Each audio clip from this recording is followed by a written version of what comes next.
हरे कृष्ण, राधे राधे। आप सभी का स्वागत है आपके अपने चैनल भक्ति अमृत धाम में।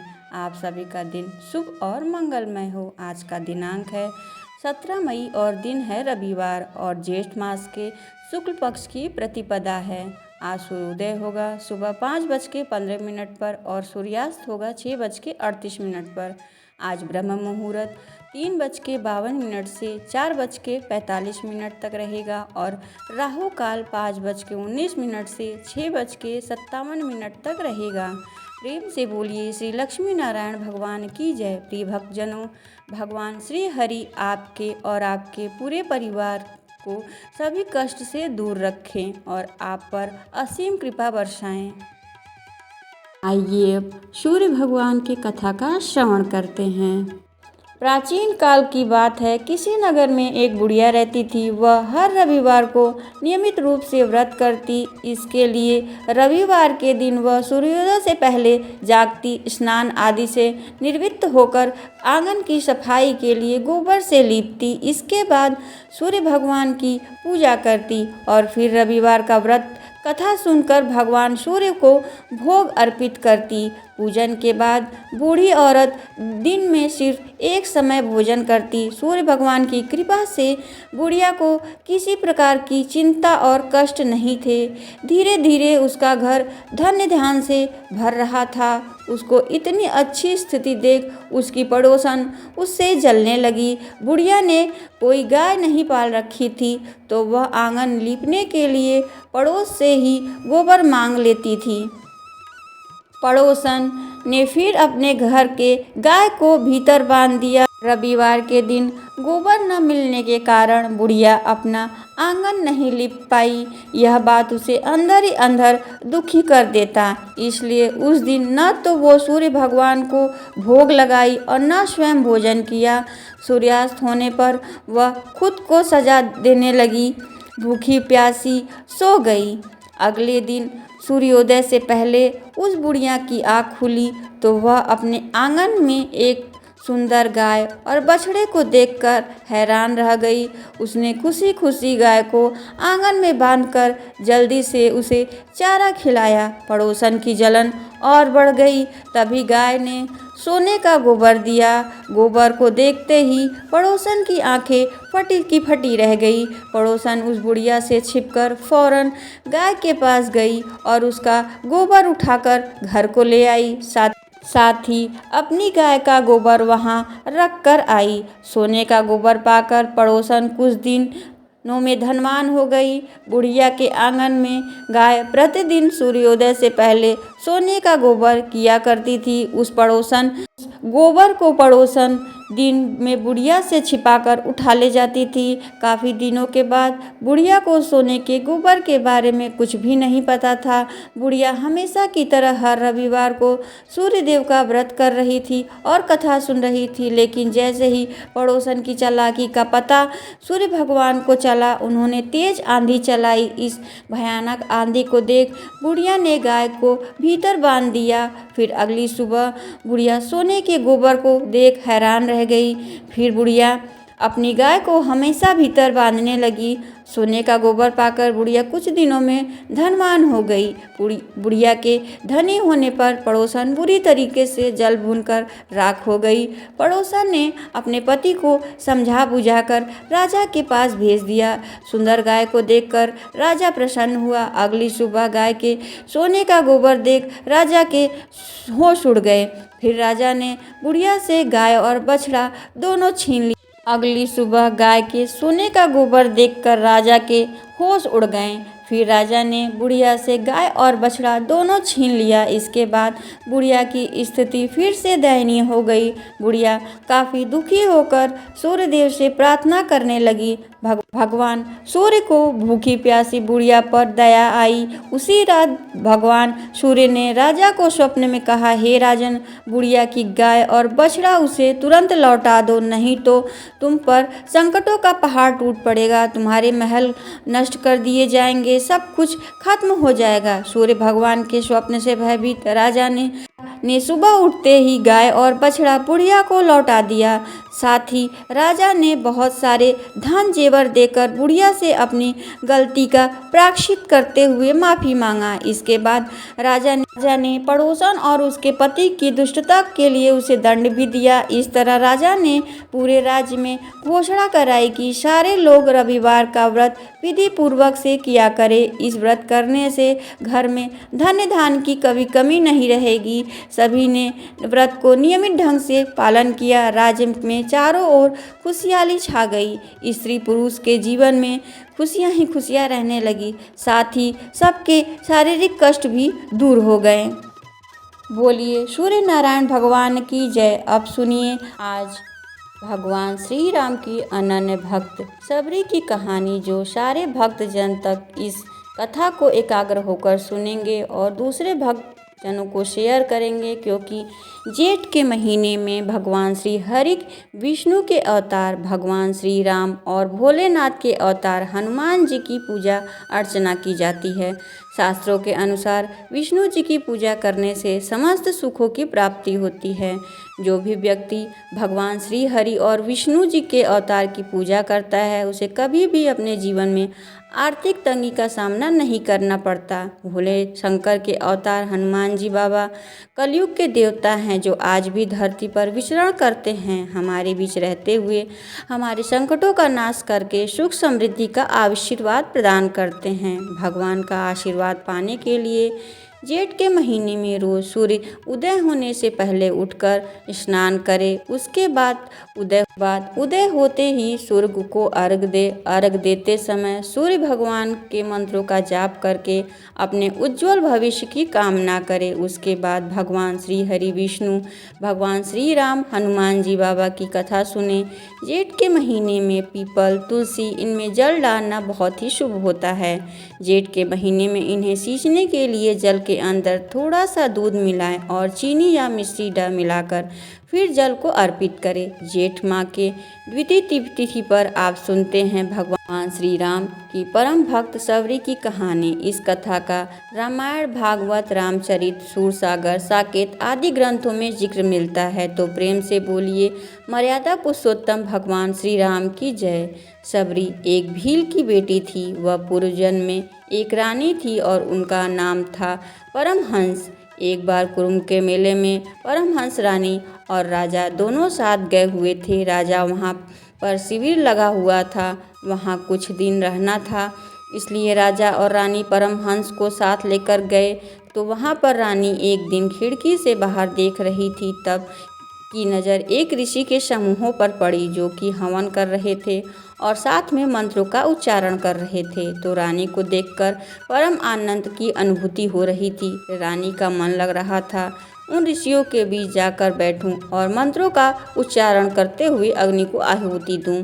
तभी राजा ने रानी के कक्ष में प्रवेश किया और पूछा, रानी परमहंस, तुम खिड़की के पास यहाँ क्या कर रही हो? तो रानी कहने लगी, राजन देखो कितना सुंदर दृश्य है, देखो कितने सारे ऋषि हवन कर रहे हैं, परम पावन मंत्रों का उच्चारण कर रहे हैं। हे राजन, मेरी इच्छा है कि मैं भी हवन कर सकूं उनके लिए, और अगर आपकी आज्ञा हो तो मैं करना चाहती हूं। तो रानी की बातें सुनकर राजा ने कहा, हे रानी, आप रानी हैं और आपको इस ऋषियों के बीच बैठना शोभा नहीं देता। बात तो समझने की कोशिश करो, आप इस हवन में नहीं बैठ सकती। यह कहकर राजा बाहर चले गए और राजा के ना कहने पर परमहंस रानी को बहुत ही दुख हुआ। वह दुखी होकर रोने लगी। उसी रात्रि को परमहंस रानी अपने कक्ष से निकलकर त्रिवेणी तट पर चली गई और वहां जाकर माता गंगा से कहने लगी, हे गंगा मैया, कहने पर तो मैं रानी हूँ, पर मुझे हर समय बंदिशें लगी रहती हैं। आप रानी हैं, आपको यहाँ नहीं जाना है, आप रानी हैं, आपको वहाँ नहीं जाना। हे गंगा मैया, मैं धार्मिक कार्य करना चाहती हूँ। पूजा पाठ, व्रत, अनुष्ठान, यज्ञ, हवन बहुत अच्छे लगते हैं, मैं उनमें शामिल होना चाहती हूँ। पर हे माता, मुझे पता है इस सब की इजाज़त मुझे इस जन्म में कभी नहीं मिल सकती। हे माते, मेरा आपसे यही कहना है कि आप मुझे दूसरा जन्म मिले तो मुझे रूपवान और रानी मत बनाना। हे गंगा मैया, आप मुझे इजाज़त मैं आप में समाना चाहती हूँ। इतना कहकर रानी परमहंस अपना देह त्याग देती हैं और जल में समाधि ले लेती हैं। फिर रानी परमहंस का दूसरा जन्म होता है शबरी के रूप में, जो अपने दूसरे जन्म में ना तो रूपवान थी, ना कोई किसी राजघराने की थी। यह बात उस समय की है जब भगवान श्री राम का जन्म नहीं हुआ था। भील जाति का एक कबीला था जिसके राजा थे, उनका नाम था अजा, और अजा का विवाह इंदुमती के साथ हुआ। समय के साथ उनके घर में एक कन्या ने जन्म लिया जिसका नाम था सरमड़ा। सरमड़ा सबरी का दूसरा नाम था। सबरी की माता का नाम इंदुमती था और पिता का नाम अजा था। सरमड़ा अपने माता पिता से बहुत लाडली थी। उनकी जाति सब्र थी, इसी कारण सरमना को सबरी के नाम से जाना जाता था। सरमना बचपन से ही पक्षियों से अलौकिक बातें किया करती थी, जिसे देखकर सभी लोग को आश्चर्य होता था। इसी तरह वह बड़ी होने लगी, लेकिन इनकी आदतें ऐसी ही थी जो उनके पिता अज और माता इंदुमती को समझ से परे थी। तो एक बार रानी इंदुमती कहती हैं, हे स्वामी, मैं कहती हूँ कि किसी अच्छे ब्राह्मण से अपनी बेटी के विवाह के बारे में पूछते हैं। यह इस तरह क्यों वैराग्य की बातें करती है, मुझे तो बड़ा संशय होता है। तो राजा अजा ने कहा, तुमने ठीक कहा, मैं भी ऐसा ही सोच रहा था। फिर अजा ने एक दिन एक श्रेष्ठ ब्राह्मण को बुलाकर अपनी बेटी सबरी की कुंडली दिखाया और कहा, हे ब्राह्मण देव, हमारी बेटी में वैराग्य की बातें करती हैं। तो उसकी कुंडली देखकर ब्राह्मण ने सलाह दिया कि जितना जल्दी हो सके आप अपनी बेटी का विवाह करवा दीजिए, क्योंकि इनकी कुंडली में वैराग्य के योग्य हैं। यह सुनकर राजा अजा और रानी इंदुमती उदास हो गई। फिर सबरी के लिए एक श्रेष्ठ रिश्ते की तलाश करने लगे। बहुत ही जल्द सबरी के लिए बहुत अच्छा रिश्ता आया। राजा अजा बड़ी खुशी के साथ अपनी बेटी का विवाह तय कर दिया। जब सबरी को इस बात का पता चला तो वह उदास हो गई, क्योंकि वह विवाह नहीं करना चाहती थी, पर उसने अपने माता पिता का मान रखते हुए विवाह के लिए हाँ कर दी। तो विवाह में से एक दिन पहले सबरी के घर के पीछे एक बाड़ा था। उसके घर के अंदर अनेकों पशु पक्षी को जमा कर दिया। उस दिन रानी इंदुमती अपनी बेटी सबरी के बाल बना रही थी, तो सबरी पूछने लगी, माँ, आज हमारे बाड़े में इतने पशु पक्षी क्यों हैं? तो सबरी की बातें सुनकर इंदुमती कहने लगी, बेटा, यह तुम्हारी विवाह की दावत है। तुम्हारे विवाह के दिन इन्हीं पशुओं के पक्षियों के विशाल बोझ तैयार किया जाएगा। रानी इंदुमती अपनी बेटी सबरी के बाल बना रही थी, तो सबरी ने पूछने लगी कि आज माँ, बाड़े में इतने पशु पक्षी क्यों हैं? तो सबरी की बातें सुनकर इंदुमती कहने लगी, बेटा, यह तुम्हारे विवाह का दावत है। तुम्हारे विवाह के दिन इन्हीं पशु पक्षियों का विशाल बोझ तैयार किया जाएगा।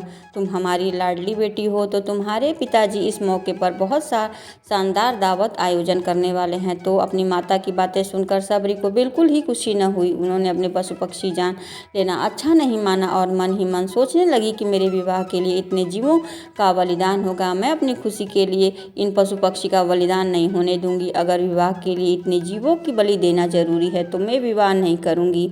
तो इस पूरे दिन सबरी का मन ही मन ही सोचती रही कि क्या करूं, अगर इनकी बलि दी गई तो बहुत बड़ा अनर्थ हो जाएगा। उसी रात सुबह से शाम हो गई, सारे भोजन करके सो गए। सबरी ने उस दिन भोजन नहीं किया, तो उसकी माँ ने पूछा, बेटा, आज तुमने भोजन क्यों नहीं किया? तब वह बोली, माँ, मुझे आज भूख नहीं है। पर उसकी माँ ने उनकी बातों को ध्यान नहीं दिया। सोचा कल विवाह हो जाएगा तो अगले दिन घर को चली जाएगी, हमसे जुदा होने का दुख उसे सता रहा है। यह सोचकर रानी इंदुमती ने कहा कि बेटा, तुम आराम करो। उसके पास इंदुमती सो जाती हैं, पर सबरी को नींद नहीं आती।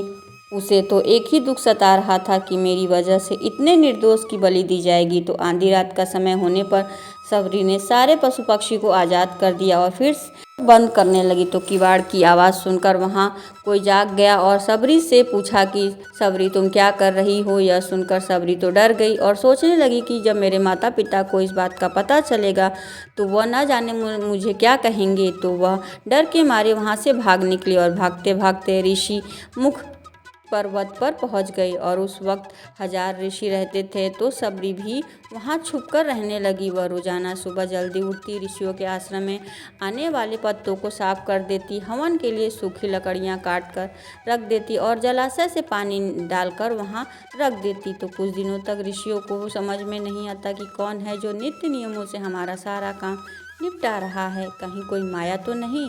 तो सारे ऋषियों ने इस बात को पता लगाने के लिए पूरी रात जागकर निगरानी की। तो मुँह अंधेरे में वह कन्या पर आई और आकर सबसे पहले वह पानी छिड़का और झाड़ू लगाई। फिर सबके आश्रमों पर पानी भरकर रख दिया। फिर वह सूखी लकड़ी लेकर ऋषियों के हवन कुंड के पास रखी। तो ऋषियों ने उन्हें पकड़ लिया और पूछा, तुम कौन हो और इस सब कार्य क्यों करती हो? तो सबरी ने हाथ जोड़कर कहने लगी, ऋषिवर, मैं एक भील की बेटी हूँ। यह कहकर सबरी ने सारा हाल ऋषि को सुनाया। तो ऋषि मतंग ने कहा, आज से तुम मेरी बेटी हो और मेरी कुटिया में रह सकती हो। तुम्हें यहाँ कोई डर नहीं है, तुम आराम से रहो, पूजा पाठ करो। तो ऋषि मातंग की आज्ञा पाकर सबरी बहुत खुश हो गई और ऋषि मातंग एक कुटी में रहने लगी। ऋषि की सेवा करती और अपना सारा समय पूजा पाठ में व्यतीत करती। इसी तरह वो समय बीतता गया। एक समय के बाद मतंग ऋषि बूढ़े होकर चले गए।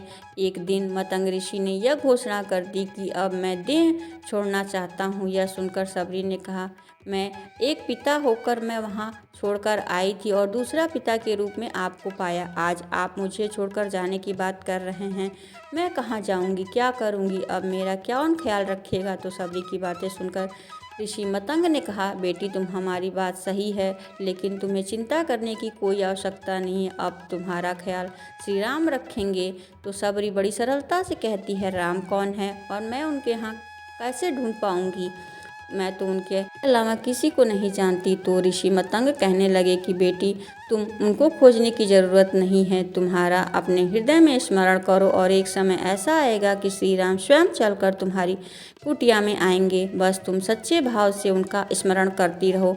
फिर मतंग ऋषि ने अपना देह त्याग दिया और सबरी ने मतंग ऋषि के इस वचन को पकड़ लिया कि राम आएंगे। अब सबरी रोजाना भगवान के लिए फूल बिछाकर रख देती, उनके लिए फल तोड़कर लाती, पूरा दिन राम का नाम स्मरण करते हुए उनका समय से इंतज़ार करती। इसी तरह समय बीतता चला गया। इंतज़ार करते करते सबरी बूढ़ी हो चली, लेकिन श्री राम नहीं आए। पर सबरी को पूरा विश्वास था कि श्री राम जरूर आएंगे। जब जाते जाते लोग उन फूलों के ऊपर से गुजरते तो सबरी लोगों को मना करती और कि आप फूलों के ऊपर मत गुजरो, श्री राम आएंगे वहीं इन फूलों पे चलेंगे। तो सारे लोग हंसकर कहते, इतने साल बीत गए पर तुम्हारे राम अभी तक नहीं आए। सबरी तुम की बातों का बुरा नहीं मानती। वह रोजाना फूल बिछाती और ताज़ा बेर तोड़कर लाती और चख कर खट्टे हैं या मीठे, फिर मीठे बेर श्री राम के लिए रख देती और श्री राम का इंतज़ार करने लगी। इसी तरह एक दिन सबरी का इंतज़ार खत्म हुआ। जब भगवान श्री राम माता सीता की खोज करते हुए उसी वन में जा पहुँचे जहाँ सबरी माता की कुटिया थी, तो वहाँ जाकर श्री राम ने एक तालाब से पानी लेने के लिए आगे बढ़े। तो ऋषियों ने श्री राम को उस तालाब से पानी लेने के लिए मना कर दिया। तो श्री राम पूछने लगे, आपने हमें पानी लेने से क्यों मना किया? तो श्री राम की बातें सुनकर ऋषि कहने लगे, इस तालाब को जल से एक अशुद्ध स्त्री लेकर जाती है। तो हम सभी ऋषि ने इस तालाब का त्याग कर दिया। यह सुनकर श्री राम ने ऋषियों से कहा, तुम क्या कहना कर रहे हो? कोई स्त्री भी अछूत होती है? क्योंकि वह एक भी इंसान को जन्म देती है, तो वो अछूत कैसे हो सकती है? तो सारे ऋषि एकाक चुप हो गए। तो भगवान श्री राम ने कहा, वह स्त्री कौन है जिसे आप अछूत समझते हो? वह कहाँ रहती हैं? मैं उनसे मिलना चाहता हूँ। तो राम ने श्री ऋषियों से सबरी की कुटिया का पता पूछा। सबरी के पास पहुँचे। भगवान राम जैसे ही कुटिया पर पहुँचे तो सबरी ने उन्हें देखकर पहचान लिया और उनके चरणों पर गिर गई। सबरी भगवान श्री राम और लक्ष्मण को देख अपनी कुटिया में उनका बहुत खूब आव भगत की। फिर अपने चखे हुए जूठे बैर श्री राम को खाने के लिए दिए। तो श्री राम जी बड़े प्रेम से बैर को खाने लगे। तो लक्ष्मण कहने लगे, भैया यह तो झूठे हैं, आप इन्हें कैसे खा सकते हैं? तो लक्ष्मण की बातें सुनकर श्री राम कहने लगे, लक्ष्मण यह बैर झूठे नहीं हैं, इसमें माता सबरी के प्रेम और स्नेह का मिठास है। यह कहकर फिर बड़े प्रेम से उन्होंने बैर को खाए। सबरी श्री राम और लक्ष्मण से मिलकर बहुत ही खुश हुई। फिर भी श्री राम ने सबरी को आशीर्वाद दिया और नर्मदा भक्ति का ज्ञान दिया। कहते हैं, जब सबरी स्वयं को नीच, अधम और मन बुद्धि कहते हुए प्रभु श्री राम की स्तुति करने में संकोच नहीं कर रही थी, तब श्री राम ने सबरी को नर्मदा भक्ति का ज्ञान दिया और श्री राम ने सबरी से कहा कि भगवान के निकट जाति, धर्म, कुल और चतुराई का कोई मूल नहीं होता है। मनुष्य के जाति धर्म को न देखते हुए उनकी सच्ची भक्ति से प्रसन्न होते हैं। इसलिए मैं तुम्हें अपने आप को तुच्छ समझने की कोई ज़रूरत नहीं है। तो यह सुनकर शबरी बहुत खुश हुई। तो श्री राम ने कहा, हे शबरी, तुम सावधान होकर सुनो और मन में ध्यान करो कि पहली भक्ति संतों का सत्संग है, दूसरा भक्ति मेरी कथा है। प्रसंग में प्रेम, अभिमान को छोड़कर गुरु के चरणों की सेवा, कपट को छोड़कर श्री राम के गुणों के सम्मुख गाना गाना, वेदों में प्रसिद्ध इंद्रियों को शील, संत पुरुषों के आचरण लगे रहना, संपूर्ण जगत को समभाव की राह से देखना, हर समय संतोष रहकर सरल बनना, कपट रहित रहकर व्यवहार करना।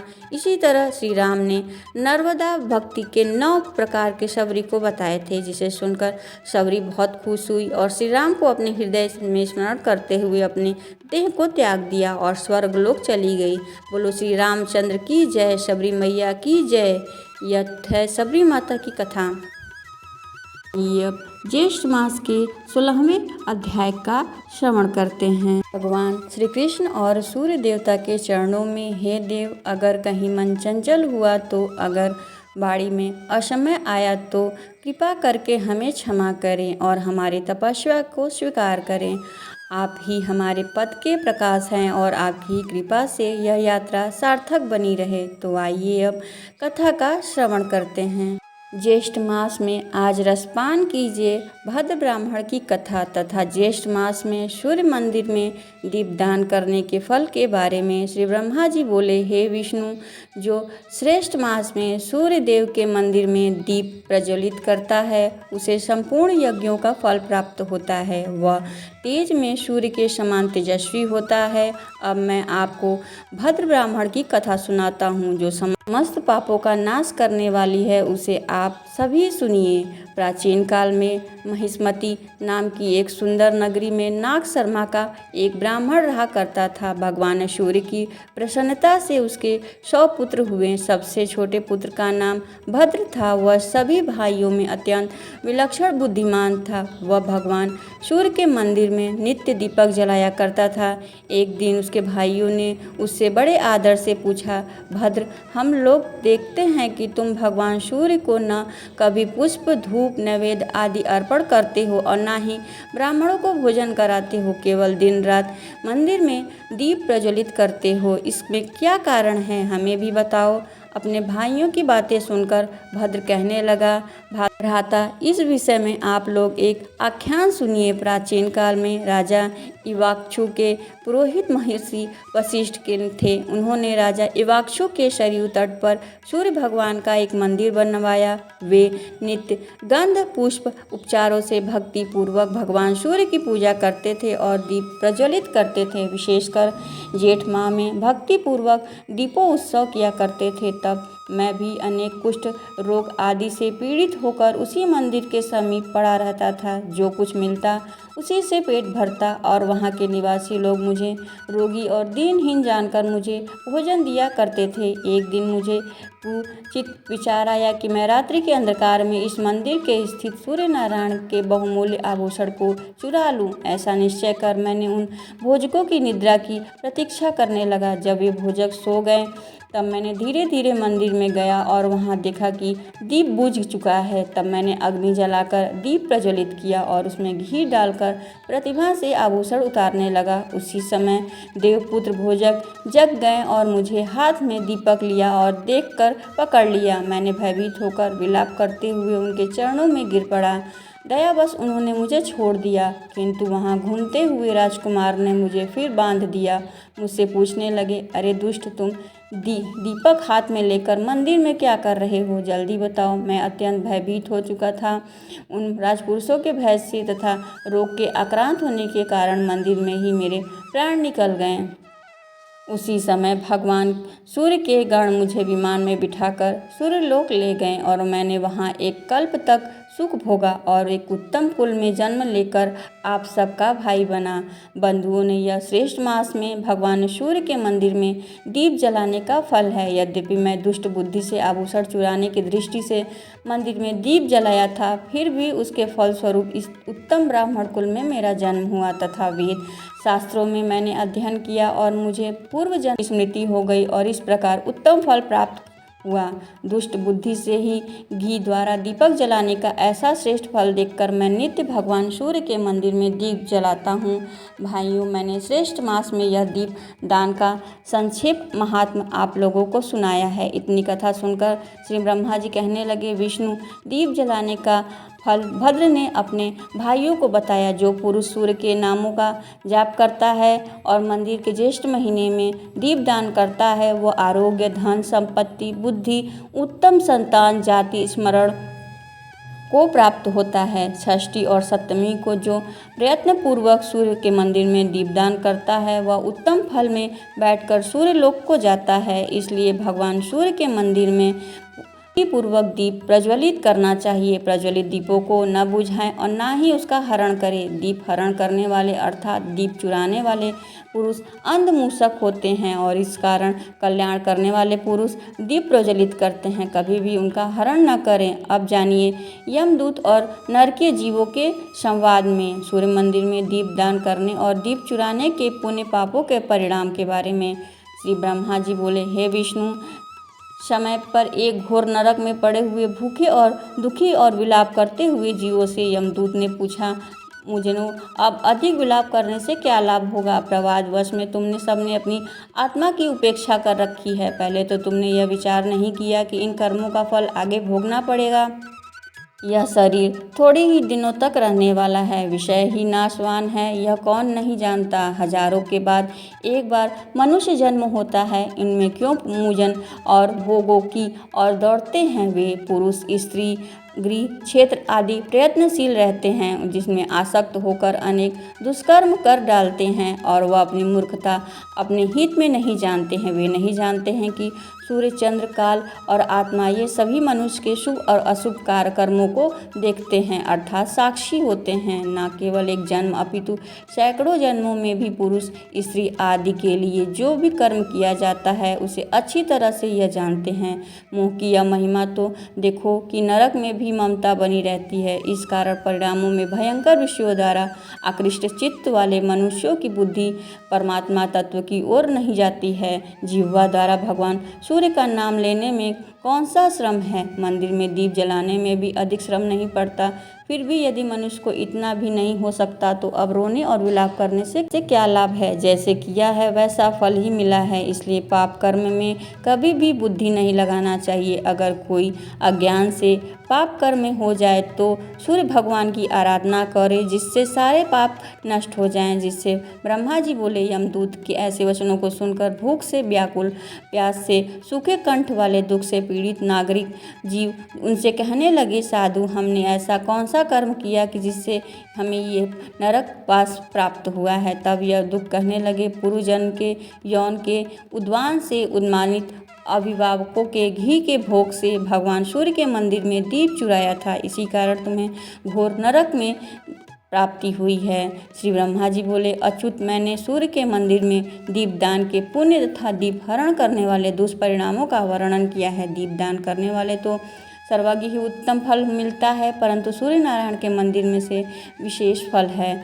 संसार में जो अंधमूसक, बधिर, विवेकहीन, नींद व्यक्ति दिखाई पड़ते हैं, उन सब पर साधु जने द्वारा प्रज्वलित किए हुए दीपों को सूर्य नारायण के मंदिर में हरण किया है।